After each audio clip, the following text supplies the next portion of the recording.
Good morning to you, and welcome to Breakfast with Bernie, recorded live at my First Bank studio, and as always brought to you by Papa John's Pizza.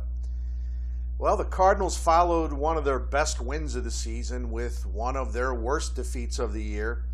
That 15-inning loss at Colorado was extremely frustrating, to say the least. The Cardinals fumbled their chance to win 3 of 4 from the Rockies and fumbled the chance to take a 2-game lead into the weekend. Cardinals' lead over Pittsburgh's back down to 1 game, and the Reds lurk 2 back, as you know.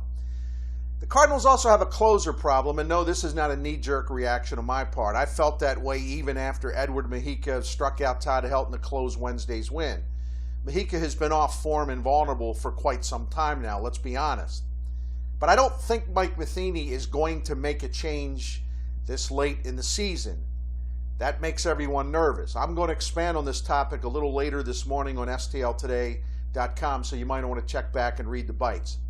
Now, in a moment, I'm going to explain why we should probably take a deep breath as the Cardinals begin that weekend series at Milwaukee. But I did want to remind you that when the Cards do win a game this year, you get 40% off the regular menu price items the next day by ordering at papajohns.com. Just enter the promo code CARDSWIN.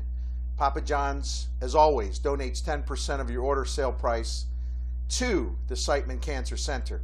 All right, back to the Cardinals, back to the race. Let's be frank. Even with Thursday's hideous loss, the Cardinals came out of Coors Field in better shape than I anticipated.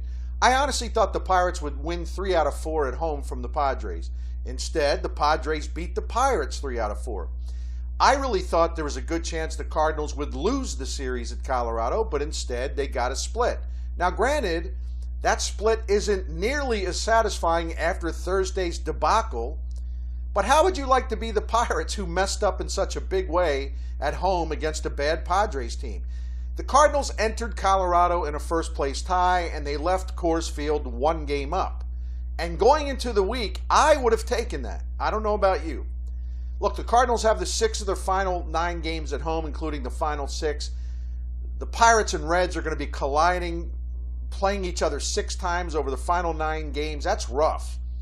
The point is the Cardinals are still in good shape, even with the problems. But after botching that win at Colorado, they can't afford more slip-ups.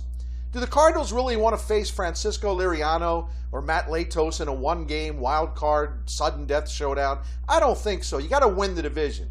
So the Cardinals had better play great baseball against the Brewers, Nationals, and Cubs the rest of the way. Hey, the Reds and the Pirates would like to be leading this division by a game right now. They'd like to be in the Cardinals' position. That's why the pressure is on the Cardinals to keep that lead. I'm curious to see how they're going to handle it. So long from the First Bank studio. Thanks to Papa John's. Have a great weekend. Back here Monday on stltoday.com.